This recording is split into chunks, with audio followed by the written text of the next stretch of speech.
So I gave him this honey, and he he pauses for a moment, looks at me, and he says, "Oh, another uninspired gift."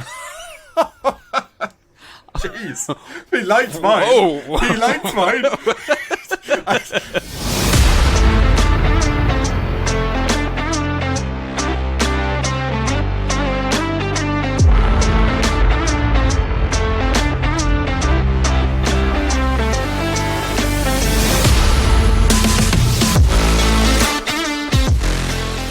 Hello and welcome back to everyone's favorite podcast, the Critical Arcade Podcast. I am your co-host Nick. And I'm Dave. Hello, Dave. Hey, Nick. Have you survived this past week? Just about. I think like most people, just about is about the most people can say nowadays. I'm still here. We're still doing what we can. And yes, I survived. You?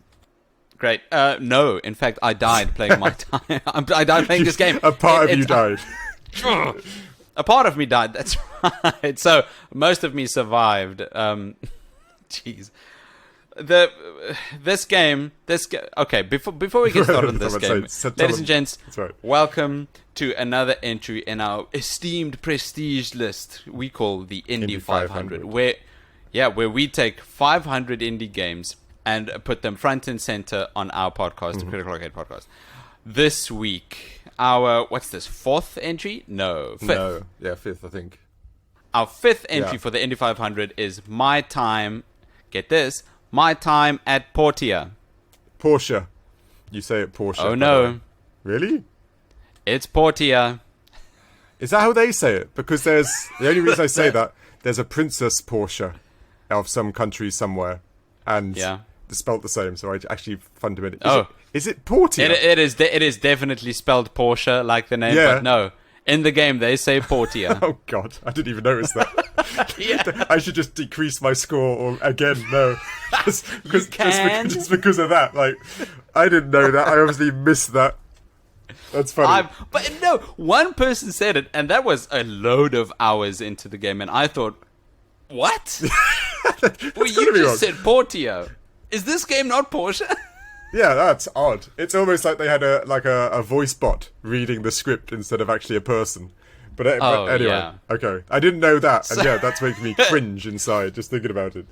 I was livid when I heard that. They didn't say it anywhere besides this. Oh, this little dude that I just happened to bump into. Yes, he of said, course. "Oh, are you enjoying your time on Portia?" Oh, I want to punch him. No, lots of them you want to punch though. Fundamentally. This week we're looking at My Time at Portia, an indie game released in 2019. But made by Team 17, right? Team 17, that's the other part. I loved him, Team 17. Yeah, exactly. I looked at Team 17, I thought, yes, Worms. Worms! I played Team 17. I recognized their little icon for when I was playing games on my desktop. I'm like, yes, Team 17, it's got to be good. They're fun, they're kooky, they're sorry, it sounds They know how to make games. I was doing the Animaniacs intro then. They're fun, they're kooky. Or the Looney Tunes, sorry. Yeah. Anyway, I thought I was excited because I haven't played a Worms game in a long time, but I used to play Worms Fort, which is a different version of Worms. We had to blow up buildings and stuff. I loved that game. And I was like, same for me. I played Worms World Party, which was also Team 17. Yeah, so I was excited. And they also did the Overcooked franchise, which I didn't know. That's it. That's what I'm looking at now. Yeah. Overcooked 1 and Overcooked 2, which are hits. I know they're hits. Super popular. Yeah, I've never played them, but I know they're super popular. Aw, you haven't played it? I've never played Supercooked. I know. No, Dave. I know. Sorry, now it's my turn to feel shame, I suppose. You haven't played this brand new game that all the youngins play? That's it, all those youngsters are playing out there. No, I haven't. Yeah, Team 17, which, I mean, that's an acclaimed studio. They've made good games. This isn't one of them. Well, you can see they're trying to cash in on the Animal Crossing franchise, because that made mega bucks, right? That made all the money. Yeah, loads. And I know. Like I said, I've played the Harvest Moon games before. I think they came out before the Animal Crossing games. I don't know when the original Animal Crossing came out. The first one was on the GameCube, early GameCube, and Animal Crossing. Geez, that was Game Boy Color. Oh, really? Was it? Well, that's interesting to know. Right? I didn't know that. Yes. Okay, well, they're the same genre. It's that slice of life where you can be a farmer or a builder, or it's kind of a game you can play so it's the foil to your own life, right? And it's got supposed to have a story, and it's quaint and it's cute, and you care about the relationships and all this other things you build. This is a comfort game. Yeah, exactly. Would this, out of curiosity, I've always been intrigued, would you define this as a casual game, as in casual gaming?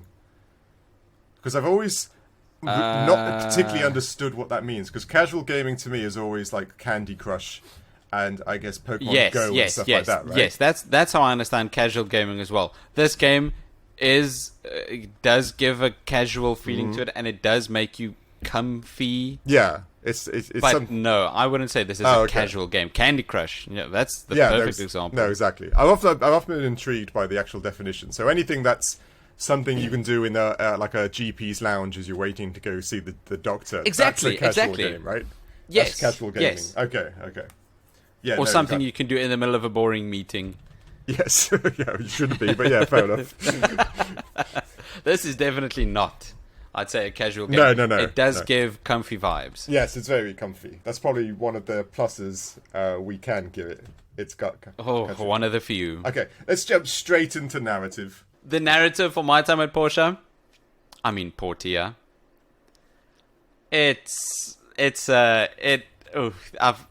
There's something I want to raise here, but I'm going to talk about the real lore first. Okay, go on. First of all, the lore for this game is surprisingly present. Yes. Yeah, I was not expecting this game to have even a tiny bit of lore, but no, there's lore in this game. I was the same. Strewn about this island of Portia, there are ruins from an old world, right? Yeah. And if you look at these ruins, there's skyscrapers. Yeah. And I kept thinking, what? Yeah. Why? How? Yeah. It's the civilization of old, right? That's left there, which, as a concept, or it actually got me like, whoa, cool. That's cool. Are we going to delve into the hows and the whys and what happened and all the other things that happened? I was thinking this is a really cool concept initially. Yeah.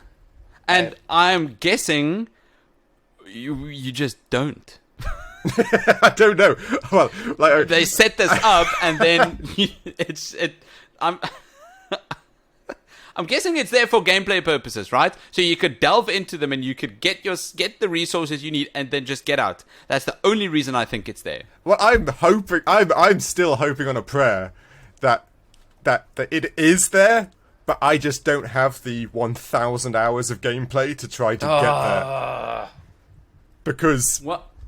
Oh man, it hurts when you say that. Because narratively, there are things, maybe we've played too many like Dead Space games, which makes you question everything, and is that this? And you're right. There's an old civilization that fell apart, and you're kind of living outside the ruins of it, and there's a mysterious person that founded this little town called Peach, which made me laugh because it sounded like Princess Peach just left them and went to the Mushroom Kingdom. And there's even weird divisions between church and science. Yes! Right? What? And what? The ruins. Yeah. They're under military control. Excuse me? Yeah, so there's so much there that's like, ooh, I can't wait to find out if there's something mysterious and sinister or something going on in the background of this game, because it had it there. Here's the thing. I am absolutely convinced. Okay, I got a data disc, which is just an old CD. Yeah, that's right. Crummy, dirty, and I talked to a guy I met on the street, and it just so happened to be the reverend for the church. Yes, I spoke to him. Right, and he looked at me and he said, "Oh, did you find this data disc in the ruins?" And then I said, "Yes, I did." And he said, "You best give that to me." Yeah, right? These discs might... Okay, so you had the same interaction. Yeah, I did. Yeah, exactly the same. Yeah, suspect straight away. Give this disc to me, because it might have the same world-ending information on it that ruined the old world. I thought, no. I don't want to give this to you. There's things on this disc. But my character gave it to him and just said, "Okay, here you go, tra-la-la. Have some seeds." I'm oblivious. Yeah. So I restarted the game without saving, and then when I got back in, I got the data disc still, and I thought, okay, okay, I'm just going to avoid that Reverend. Yeah, I didn't like that Reverend. But this is I got so after I restarted the game, deleting my interaction with this Reverend, and I still have the data disk, I played for a couple more hours. Yeah. And then, get this, I walked into town and I saw everyone was huddled in the town center with a load of speech bubbles above them. That's right. When I walked closer, who was there? They dispersed. Yeah, they did. When I walked closer, they dispersed and all the speech bubbles disappeared. And I thought, what were you talking about? Yeah. Were you... Why can't I listen in on this? Were you talking about me? Because they dispersed instantly when they saw me. They did. And as they were walking away, I saw in the middle of this crowd. That's right. It was him. It was. He was standing there looking me straight in the face. And I thought, you asshole. How do you know? I restarted the game. How do you know?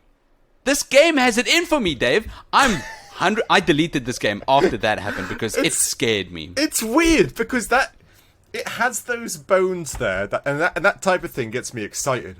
I was like, okay, this is kind of like some in-depth story-driven, like I'm trying to think of an old school like sci-fi. Tom Banks, China Miéville, these are sci-fi book type story hidden behind like a Animal Crossing type chore list type thing, and I was like, yeah, that I thought.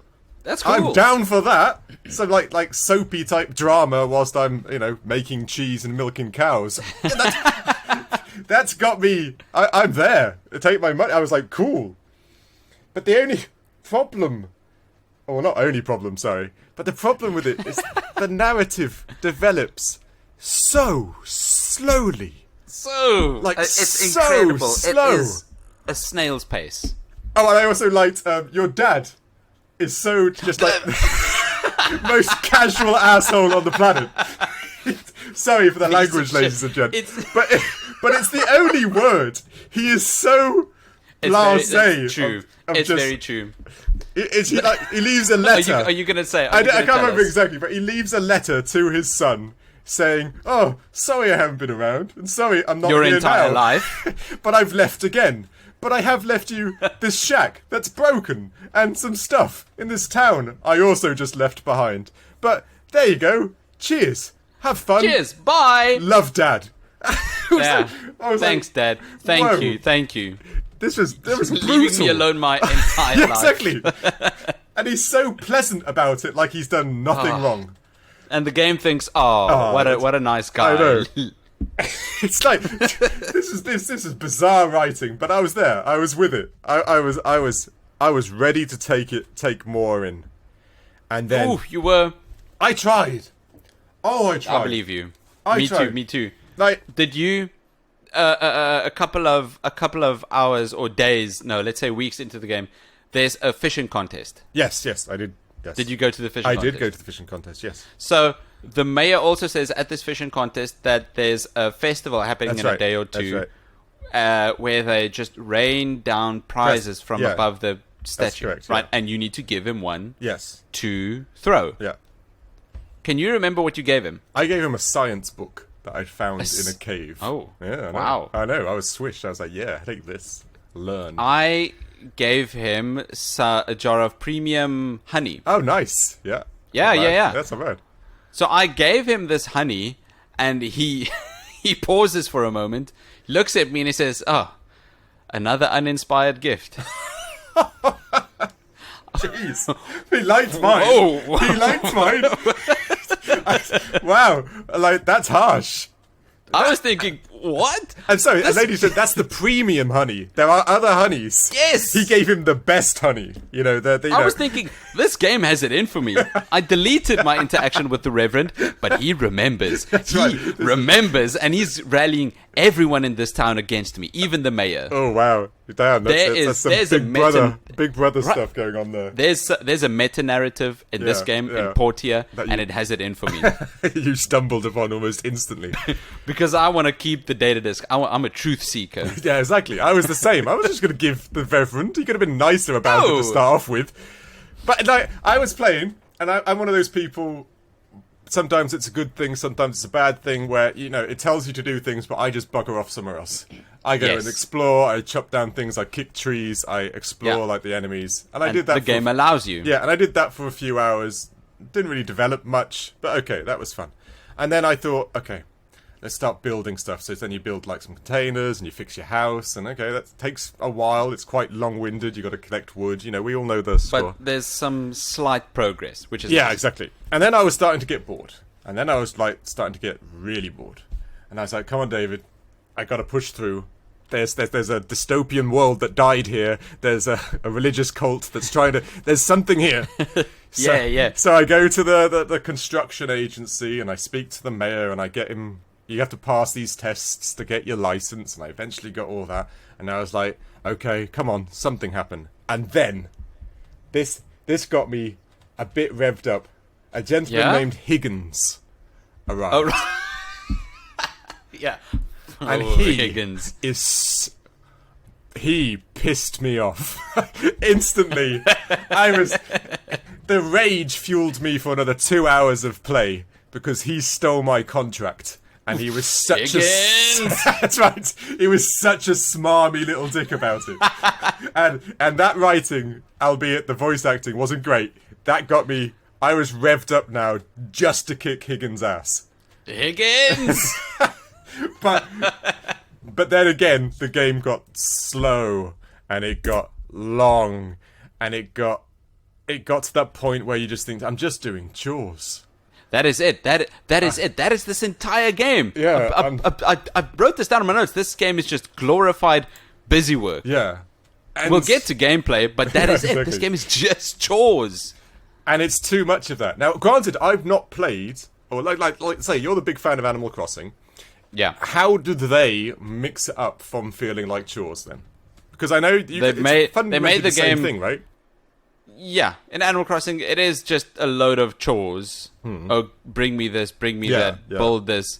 But the entire point of the game is to make your island look like a dollhouse. Okay. Right? Some people will argue, but that is...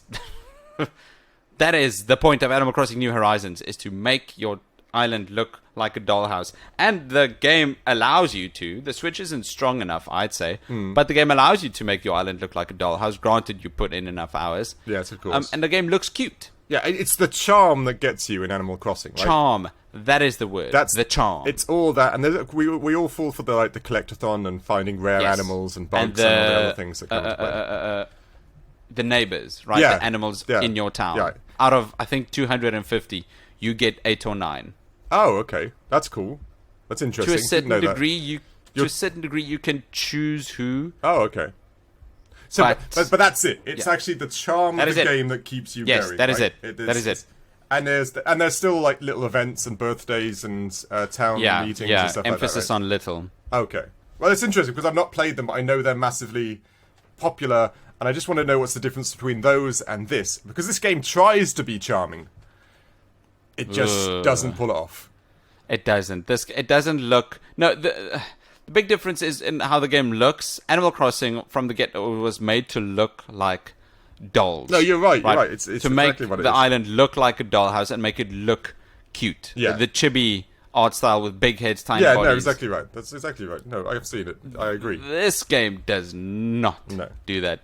The visuals were worked on, but it's not like there was an art style that they were trying to go for. No, the visuals, like you said, the visuals, as we jump straight in, they've got some, they're a bright palette of colours, it's soft, it's whimsical. Again, it reminded me, this is why one of the reasons I was confused about casual gaming, that, like you said, it was there, but it wasn't in depth, so it seemed... The only good thing visual-wise I got from this game were the couple of vistas.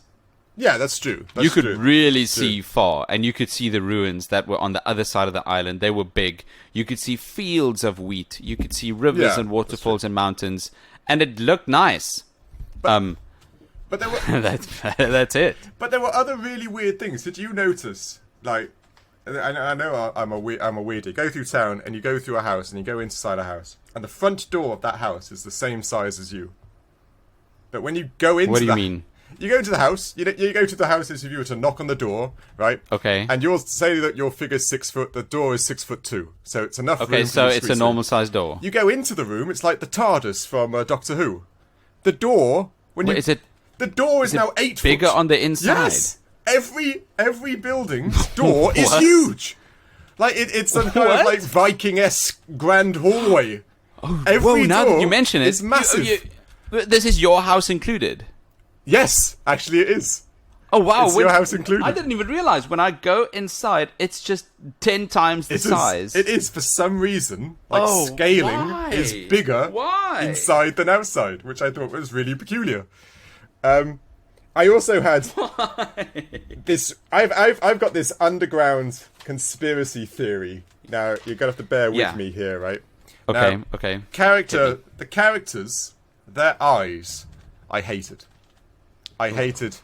They were weirdly close together. They were weirdly small, and they were kind of soulless, right? Beady.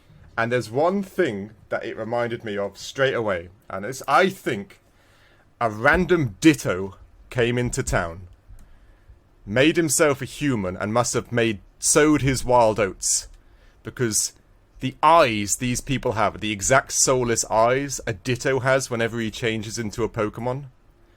And I think, potentially, that's what happened. It's out there, but if you look at the eyes, they're close together, they're weird and beady, and it's just, it freaks me out almost every time. So there's some sort of something different, a ditto, an alien, an artificial intelligence, came to Portia, and it is most likely what ruined the old world. Yes, that's what caused the apocalypse. And now this new world is being born in its image. Yeah, because and it's not weird. It's just in that uncanny valley. Yeah, and their eyes are so close together. It's not by much, but it's too much to be normal. And I get what you mean. I zoomed in a tiny bit on our character's eyes, and they were a bit sunken. Yeah, right. And on the edges there was this is going to sound weird. It is extremely nitpicky, but on the inside edges of the eyelids, you could see a red outlining, which would be the flesh. Yeah. But every now and again, I'd spot my character's eyes, and I'd spot that red tint, and I think, ooh, there's some ominous meta-narrative going on here. Like you won't, like Children of the Corn, which I'm sure... Exactly. And then I think about the Reverend having it in for me. Yeah, after I've deleted our interaction. This stressed you out more than I expected. Exactly, and I get scared of this game. I keep thinking, I'm going to turn around, and in the middle of this wheat field, there's just going to stand something that should not be there, and it's going to look at me. Which is funny, which has fundamentally made this game a lot better. If something like that did actually happen, that would have made this game a lot better. And it was unintentional. Yeah, exactly. like it had the vibes by 100%, but it wasn't there. And no, not at all. Like even even the animals were kind of campy, if you know what I mean by the term campy. You know, it's always ladybugs and llamas and which is fun. And I get it. It's demographic wise, it's aiming for the kids as well, because I guess you don't feel bad beating up a llama compared to, I don't know, beating up a monstrosity. I don't know how that works. And I always felt kind of bad. They look so cutesy, and then I needed some meat. So then I'd just, slaughter a bunch of pretty, rainbow llamas. Yeah. I was like, this game is brutal. There was an underlying nastiness to this game, but it never came out. I just pick up my bronze axe and I beeline towards the nearest cutie llama. Yeah, exactly. It seemed harsh. But then maybe that's me. Maybe I've got too much of a fondness for llamas. I don't know. No, you're right. If we just stop and think about this game, it's unsettling. It is. But it would have been so good if that unsettling was for a reason. But I couldn't see it. If it would have been so cool if there was a genuine reason that unsettling feeling was there. Besides this game, objectively, right, what I've got on my notes is this game is pretty from far and far from pretty. Yeah, that's very true. It is. Right. If I stop and I look at a building close up, there's no textures. Yeah, when was this released? I actually can't remember. It's like... This was 2019. 2019, so it's not even that 2019. old, really. Yeah. No, this was after God of War. Yeah, exactly. All the other counterparts. Now, granted, this is still an indie game, but there are still indie games knocking out the parks, graphics and textures and fidelity-wise. Yeah, like you don't even need to have a high-fidelity game to make it look good. No, exactly right. No, like River City Girls. No, exactly. No, exactly right. You just need to put some effort into it and not use stock textures on walls and floors and stuff like that. Or give your character a red tint around their eyes. That's right. Oh, I'm anyway. Anything else for visuals? No. We'll go straight into audio. What? Okay, audio-wise, come on. You're the audio guy. You got the audio. backgrounds. Yes, I've got a couple of I've got a couple of notes for the audio here. Last week we were talking about how Mission Impossible for the PlayStation 1 24 years ago used MIDI soundtrack. Yeah, that's right. That was 24 years ago, 1999. This game got released 2019, 20 years afterwards. Yeah. How does this game still have a MIDI soundtrack that sounds on the same level as Mission Impossible from the PS1? I literally wrote on my notes here, it's like playing a game in a lift. Yes! The soundtrack, the quality, everything was just like lift vibes, which isn't a plus. No, there was nothing fun or relaxing about lift, either music or the quality of that music. I switched the music off. I had to switch it off because it was just that mind-numbing, just trying to be cute and relaxing. But it was just... Why didn't I think of that? Oh, it was too much. I switched it off within like 20 minutes. I can hear they tried to make it relaxing. Yeah, no, it was a la a lift. Yeah, exactly. It was just too much. And the voice acting, what did you think? Here's the thing. It's good news, bad news. The good news is every piece of dialogue in this game is voice acted. Yeah, it's a good thing. I wrote exactly the same thing down. I was impressed. Like, whoa, that's quite impressive. Every piece of dialogue is voice acted. That's great. The bad news, it is horrible to listen to. I have a feeling it's one person. One guy. I'm feeling it's one guy or one girl who did all of them and was like, okay, this is a guy. Where should he be from? Let's give him like a northern accent. Oh yeah. Yeah. And I swear it's the same person each time. I won't even be surprised. Here we go.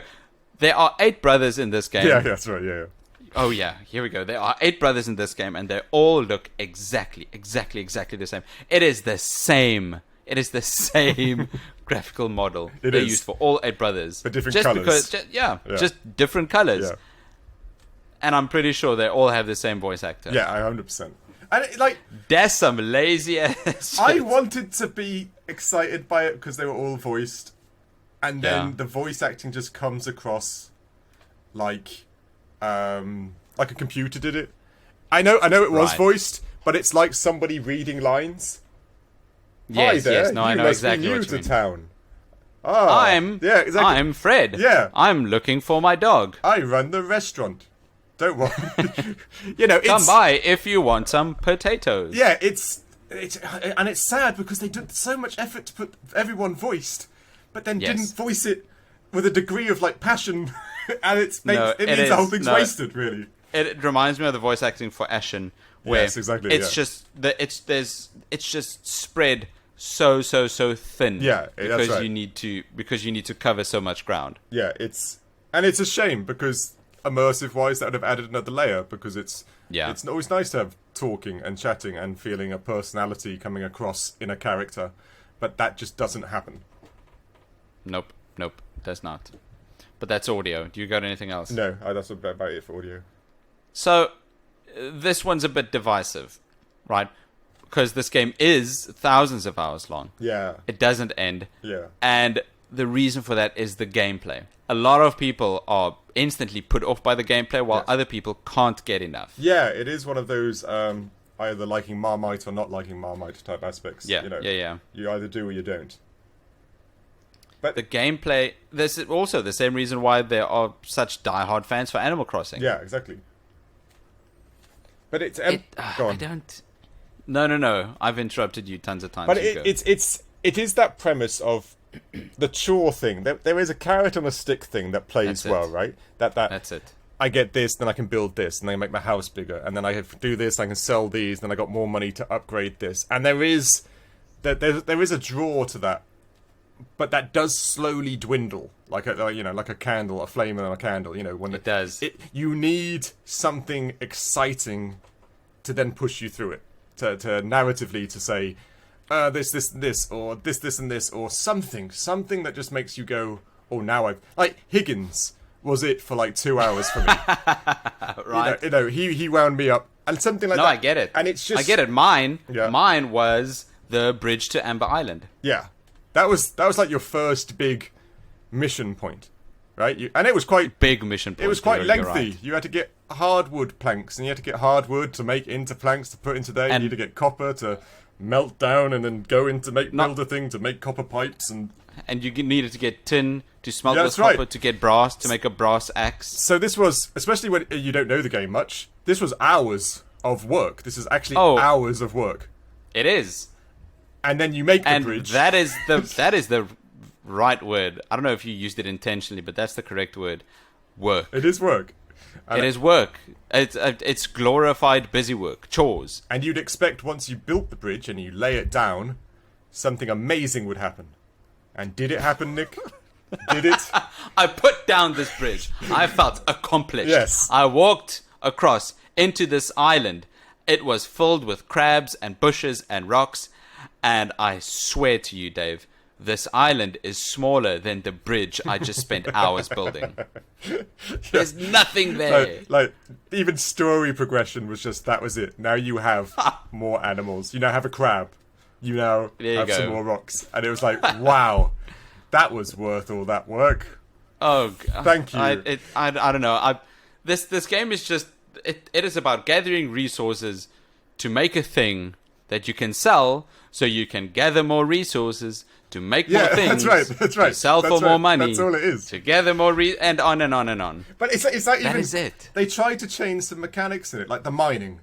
There's like the whole new mining. You go into like a big mining space, like a biosphere. The old ruins. Yeah, and then you get a scanner and a jetpack, and you're like, okay, this is cool. I like the idea. And then you're like, you scan, and then you find these little blimps that come on your radar, and you chase after them. And for the first 5-6 minutes, you're like, yeah, found a treasure. Nice. Yeah, I'm actually mining. And I found a special room. And then... You did? I never found a room. What's in it? There were special rooms with little slug things in it. Which I know. I just... Yeah. What happened? You open the rooms, slug things in it, and there's often a chest. That's it. With a random, hat. Or pair of shoes. What? Yeah, that's it. That's what the rooms... No. That's what the rooms had. It was exciting for half a second. Hey, it's special rooms. But it's like, granted, I know you haven't played Mass Effect, which I'll make fun of you about that later again. But in Mass Effect, I think it was 2, there was this whole scanning of planets thing. Yes, okay. It's the same thing, it was resource gathering. And when you first see it, you're like, oh yeah, cool, I've got a special state-of-the-art scanner, and you rotate the planets, and you scan, and it says, ooh, new deposit found. And then you send, beacons or drones towards it, and you're like, okay, cool. And then you've got to do that later on for 400 other planets. And that's exactly what this mining thing was like. Oh no. It was like, And weirdly enough, it saved your progress with all the holes you made. And it did? Yeah, and after a while, I never went back. I got lost. I was, you make so many little, worm holes, and I'm thinking, I just want to go up. Can't I just go up? Can't I just... a quick escape key or something? So I got lost. I was like... no. Granted, my sense of direction is not the greatest in real life, but in virtual life, I got lost for a long time. And yeah, it's just got so boring. Oh, jeez. This mining game, it reminded me... Did you ever play Deep Rock Galactic? I didn't know, but I do know the one you're talking about, yeah. This is what they were trying to go for. Deep Rock Galactic. You are dumped in the middle of an asteroid. literally in the middle, not whoa. and in a cave system. And these cave systems aren't connected. You need to dig through the walls to get to the other parts of the cave. Yeah. But this game does it so well. Yeah, that's the difference. You can see And that this life in just Portia does not. is taking all these good ideas and just bare minimum putting them in games without any of the other aspects. You know, and it's how the whole game feels when you play it. Yeah, it's got lots of good mechanics, but it's all the base models or the vanilla form of it, and it's just too much like work. The only tiny thing that I actually liked was you need to actually read your workshop manual to understand how to create a certain a tool or big item. And once you add the blueprint to your work table, your workbench, you need to actually hold the resources and go place them in the correct spot. Yes, that's true. That was so you cool. are actually, you do feel like you're building a bridge or a workbench. I agree. You do feel like that. That is probably the only thing I liked. Well, I really liked it. Another thing, just to add to the Children of the Corn weird vibe. Here we go. Lay it on me. Everybody was happy to fight you.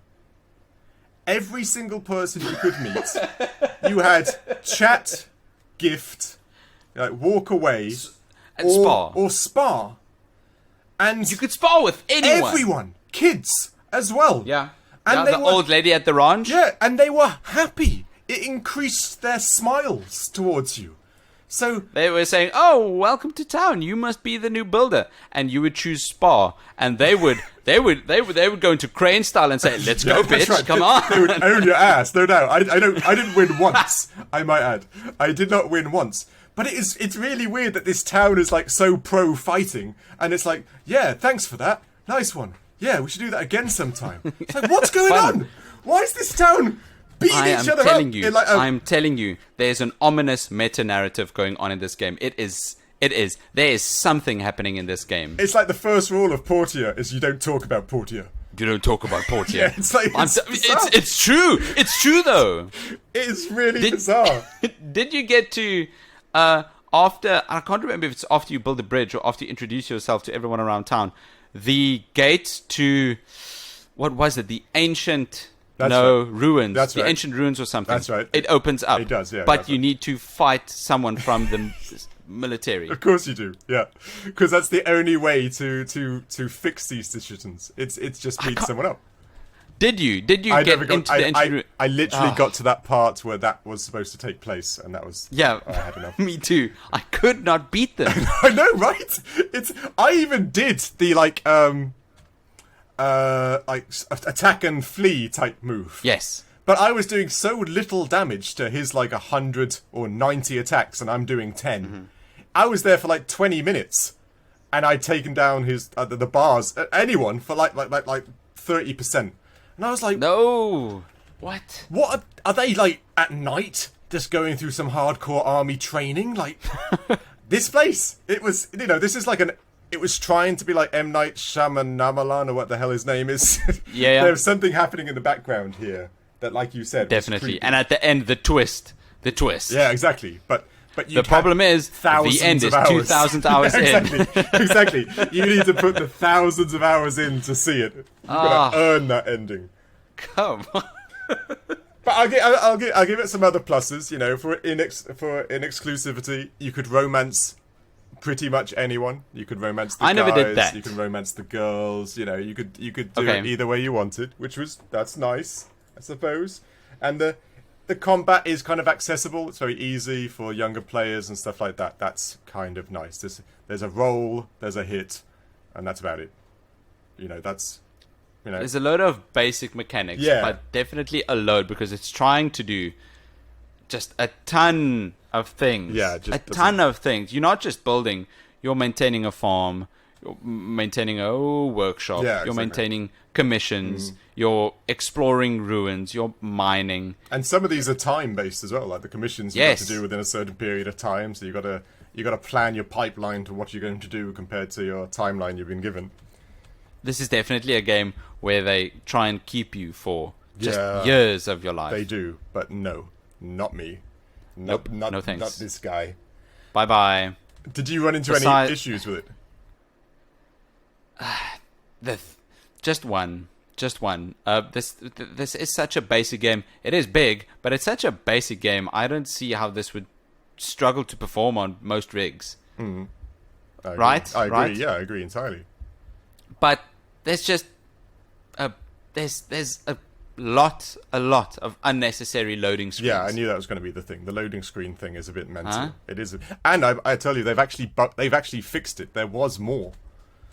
The original build, the main complaint was the loading screens, and they actually did patch that out, and it's actually gotten a lot less. But yeah, I know. That's gross. It's crazy. Do you want to know my one big issue? Now, this had me. Yes, tell me. Shouting. And I'm not sure if you'd really call it performance, but this drove me mental. What? What is it? My character was called Timmy, because why not? His name was Timmy. Mine was called Beef Patty. Obviously, that's a fairly standard. Now, if he touches water, I mean, just dips his little pinky toe in water, okay, yeah, it resets you to the next position because he almost died. What? What do you mean? If you go, he can't swim, right? So okay, I don't know. I never went close to the water. If you ever is that what happens? If you ever walked into the water line, even in the slightest, it would do that reset from the last point type thing. Okay. But it was so balmy because I was at the docks, and I was just trying to get off the little dock bit, and there must have been a puddle or a teaspoon or a droplet or the sweat of a ladybug or something there. And every time I stepped off, it would reset me back to the beginning. And I was literally shouting, "There's no water there! Why can't he splash in a puddle? What's going on?" Like, it drove me mental. I give you that he can't swim, but he should be able to wade. He's got legs and feet and knees and stuff. Oh, you said was this the start of the game when you were getting off of the boat? No, this is later on when they were exploring. There's like a little broken down Oh, there's pier. a dock. Yeah. I was looking around there for treasure chests, because there's the occasional treasure chest there. But it was driving me mental.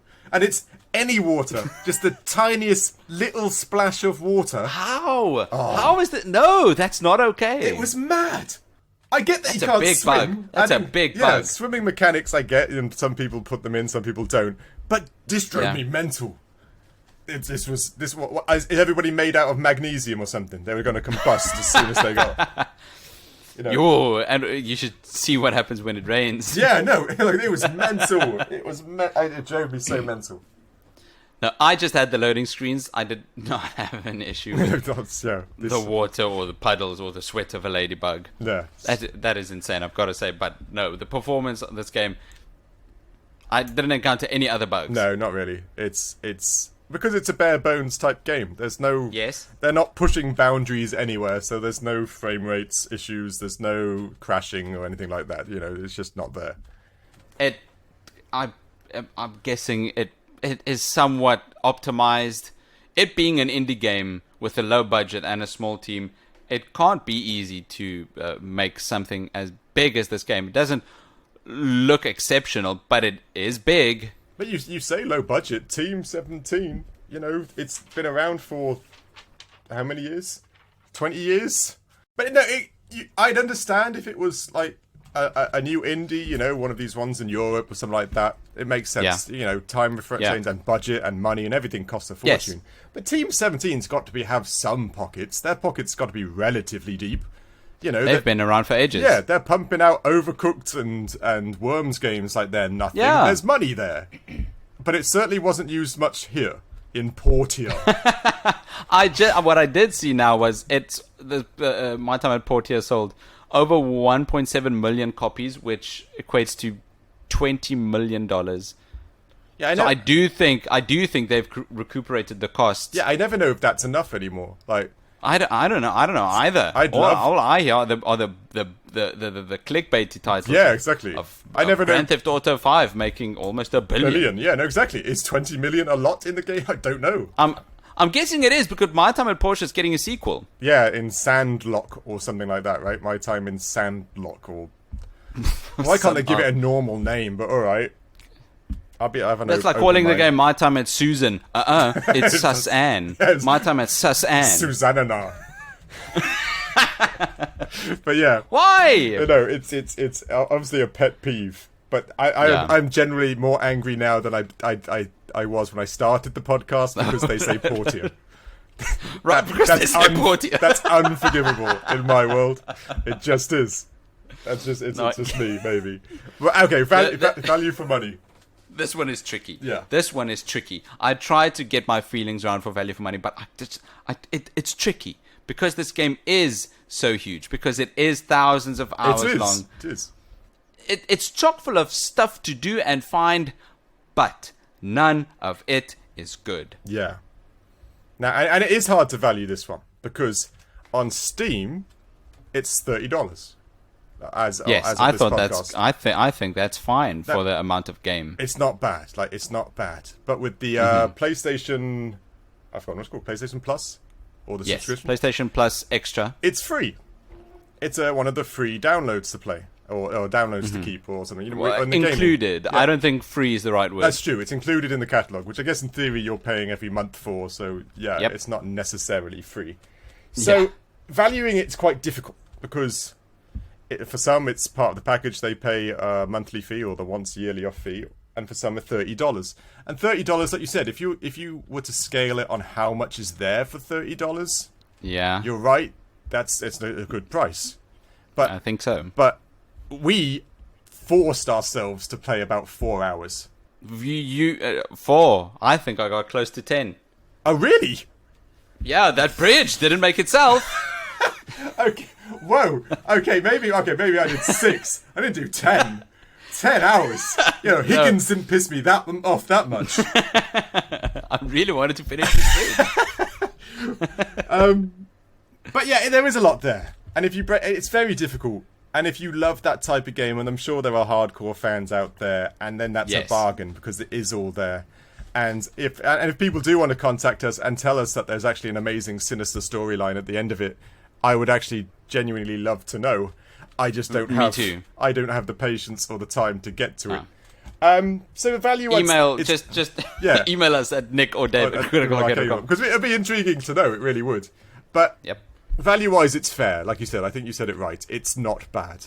Like the price of it is kind of fair for what it is. If it's what you're into, yeah, exactly. I think it's great value for money. I agree. My Time at Portia. I keep wanting to say Portia. So do I. It's painful. I keep wanting to say Portia, but Portia. Adding that extra syllable is killing me. We took our scores for My Time at Portia. We threw it into an old ruins mine to be dug up in 1,000 years by some AI kid who mated with Ditto and has got red rings around his eyes. And it's allergic to water for some reason. Yes. Yeah. Anyway, and by that time the scores morphed into the letter grade rating of D. Which is D. Yeah, D. It is. It's a D. It is D. I was thinking this is going to be an F for sure. Yeah, but like I said, it's because I don't think any. I guess to some degree, you and I don't have any hatred in our hearts, and that's we're gonna have to hate a game. I love all people. Yeah, we're gonna have to hate a game to give it an F. Which there are games. It's gonna have to be a Bad Boys Miami Takedown or Digimon right. World. Yeah, it really has to be to some degree. But yeah, a D, it is fair because you've got to take into account the people who love these games, and we're probably not the demographic who plays these games. But yeah, it is a D game, I'd say. Which, yeah, I think the reason why is if this is what you're into, which is a very clear camp. If you're into these types of games, this game is 100% for you. A+. Go ahead. Yeah.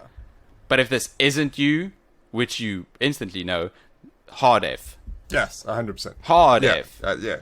And it took us a while. It took me a while to get to not like it. So, it's not you boot it up and it's instantly crap. Like you got to give it some little credit. But like you said, it's for a niche market, and if you love that market, it is definitely for you. No, you're right. We need to give it some. But that's My Time at Portia. Portia. My Time at Portia.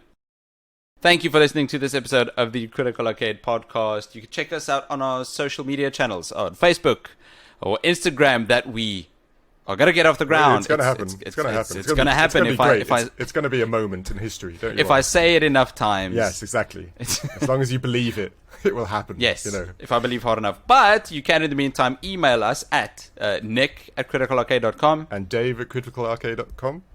Yes, but if we don't want to email you, Dave, where else can we follow you? Well, you can, like I said, I don't have many socials, but you can try and track me down. I'm out and about. But if you do try to follow me, I will make your eyes go closer to your nose. I will make you disappear when it rains. And I will make people happy to fight you. Ooh. People will want to chat to you and then say, shall we spar? Now, if you're an MMA fighter, you'd like this aspect. But I will make it so that you look like your parents were a ditto and and that's it. Jesus. I know. I get these things are getting threatening. Don't follow me. Is fundamentally the point. That is what in we this should scenario. Get Except for you can email me at dave@criticalarcade.com. That's fine. Yeah, that is. Please support us on Patreon for exclusive content. We make bonus episodes each week where we discuss just the gaming landscape, the gaming hobby in general. We also have an exclusive show, Critical Cinema, where we do this exact formula, but for movies instead of video games. Yeah, because I get to make fun of Nick because he's not watched anything. He decided to be more productive and not Here's watch the thing. movies. I've watched Lord of the Rings. That is it. A lot. He's watched that a lot. A ton. But that's what is it. Next week? What do we have on the horizon for next week, Dave? Next week's game. This is I don't know. It's a game I've never heard of. I'm sure few people have heard of. But it's called Dragon Blade: Wrath of Fire for the Wii, which is. I've never heard of this I like game. the unknown. It's a cool, 80s name. Dragon Blade. Yeah. You know, Wrath of Fire. You know, it's cool. I'm down with the name. I'm excited. And then you see it was released on the Wii. Yeah, that has me a little. Okay. Do I get to wield a Dragon Blade with the Wii remote? So I'm kind of like, that'd be cool. I don't mind that. I'm skeptical, but we'll see. Tune in next week to find out what is Dragon Blade Wrath of Fire and is it any good? Yeah. Thanks for listening to the Critical Arcade podcast. We'll see you then. Cheers. Cheers.